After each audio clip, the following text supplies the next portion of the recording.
in the room. Joining us now is Bill Janis. He is a candidate for the 12th district seat. This is for Walter Stosch's seat.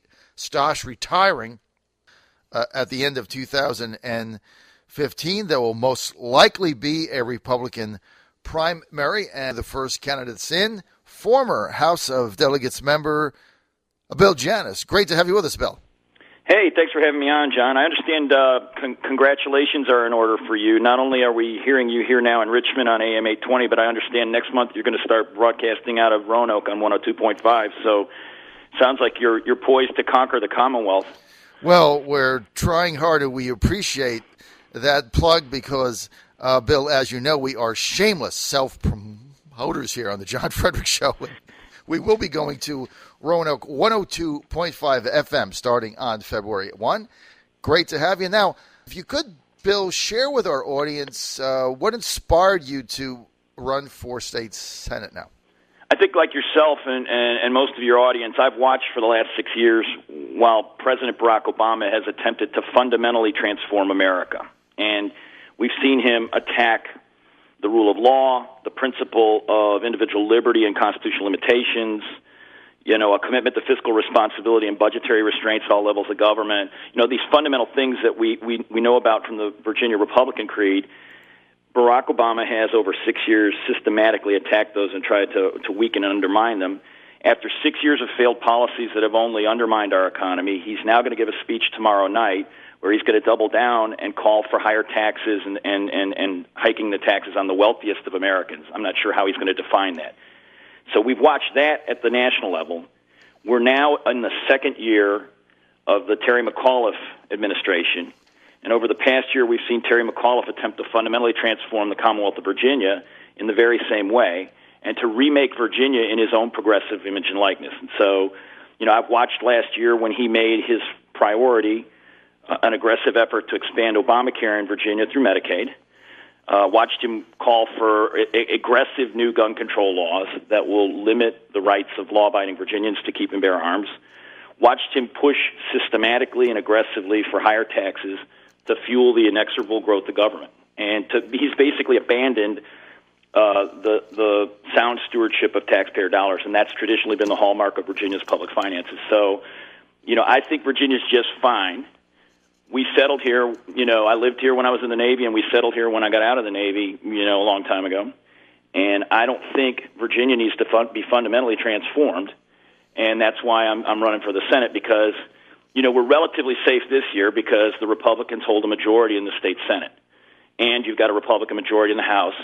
And even though McAuliffe tried to shut down government last year to force the expansion of Obamacare under, Medicaid in Virginia, because of the Republican majority in the House and because we regained a Republican majority in the Senate, we were able to stop that.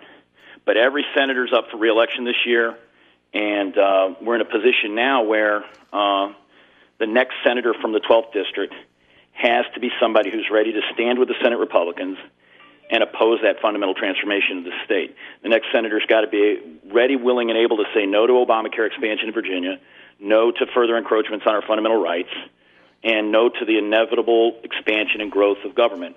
And I've got 10 years of experience saying no to governors, both Republican and Democrats, so that's why I'm running. So that our audience knows a little bit about your background, Bill, you represented the 56th district in the House for 2002 to 2012, right? So that's correct. So the 56th district starts in Short Pump, and it goes almost to the outskirts of Charlottesville. It was about 80,000 residents in Henrico, Goochland, and Louisa County. I represented that district for 10 years.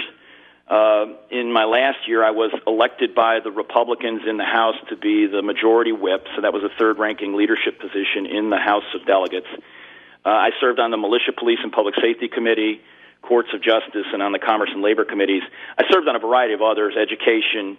I think there's probably only about 4 or 5 standing committees that I didn't actually serve on during the 10 years I was there. I was sort of a utility infielder. But I think a hallmark of my service there was I was staunchly pro-life. Mm-hmm.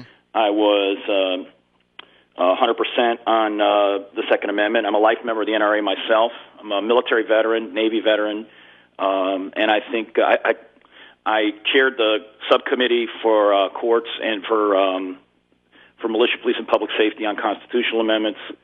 I was on rules and elections as well. So I think a hallmark of my service there was that I was a staunch defender of individual liberties, and I was skeptical about the ability of government to solve problems and to be all things to all people. Bill, if I might, you gave up your seat in the 56. You were also majority leader. You gave that up to run as an independent for the Commonwealth's attorney in Henrico. A lot of people saw that as, why would you go from a Republican to an independent? What do you really believe in? That being unsuccessful. Can you kind of walk our audience through what that was about? Well, we had a situation in Henrico County where the Republican nominee had sort of withheld some information from the chairman and some others in the committee, and the process, I don't think, was particularly transparent for his nomination. And we reached a point where, after he had secured the nomination by the Republican Party, some things started to come out, and it became apparent that he had sort of systematically misled folks about, important elements of his life story. And so I got to a place where, look, I didn't really much care whether he was the Republican nominee. I didn't think he was very well qualified to be the next prosecutor in the jurisdiction where I live. And so he wouldn't resign. He wouldn't withdraw from the contest. So I resigned from the House of Delegates and ran as an independent, because I felt as if Republican, Democrat, Independent, those are labels.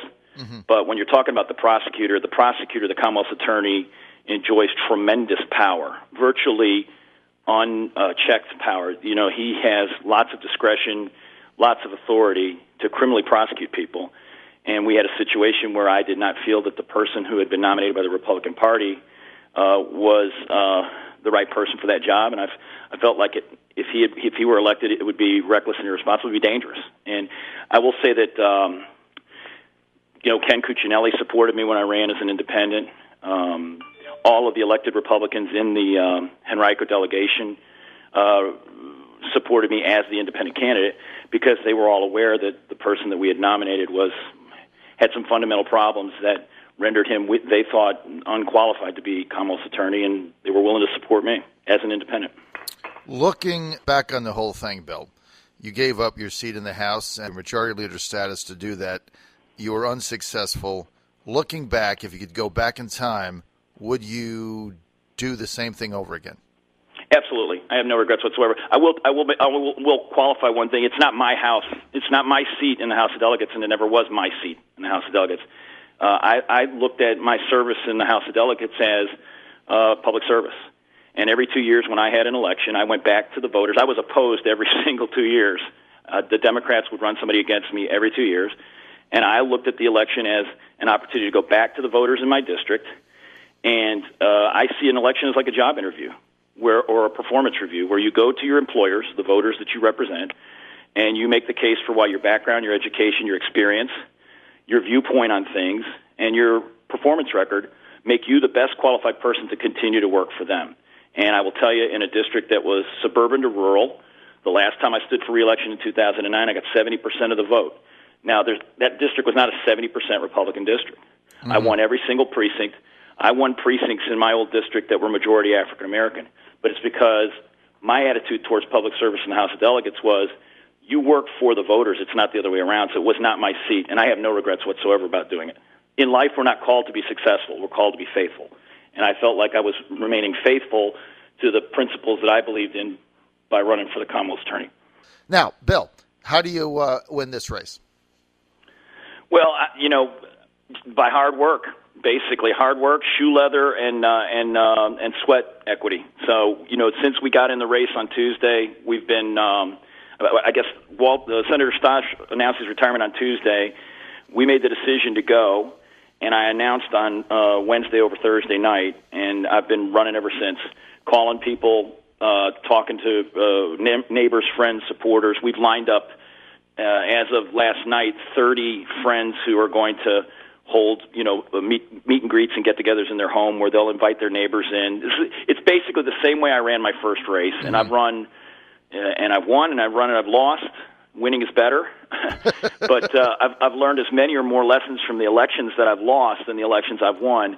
And my very first election was very much like this, which was, calling your friends, calling your neighbors, getting them together, having, coffees in their home, having get-togethers after work in their home where they invite their neighbors, their friends in. I introduce myself.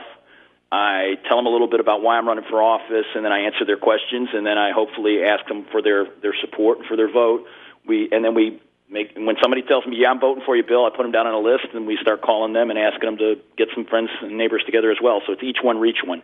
It's sort of like, they call it social networking now. We just called it, grassroots organizing back when I was first starting out, and this is going to be the exact same kind of race. All right, so step one is you have to become the Republican nominee. That I assume, is that going to be decided in a June primary, or is there going to be a mass meeting? How has that been decided? Truthfully, I don't know the answer to that question. That'll be a decision of the 12th Senate District Committee, which is comprised of the chairman of Hanover County and the chairman of Henrico County. And truthfully, I don't know that they've announced what their decision is yet. But I'm moving forward just without regard to what the process is. Right now, I'm just trying to get as many people as I can to make a commitment and to support me and to start to talk to their friends and neighbors on my behalf. Who are those chairmen? There's a new chairman for Henrico. Is that Moulton? Russ Moulton?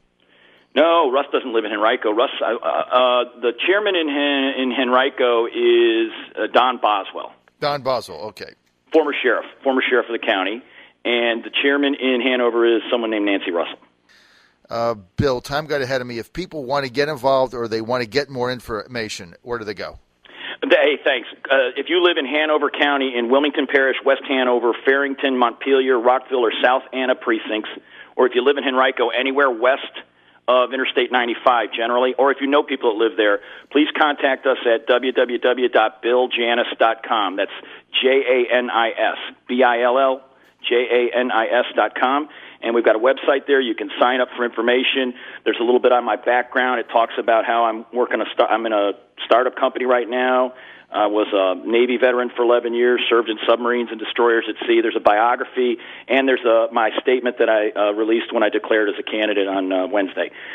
Just www.billjanis.com, and sign up, and we'll send you updates, and we'll call you and ask you for help.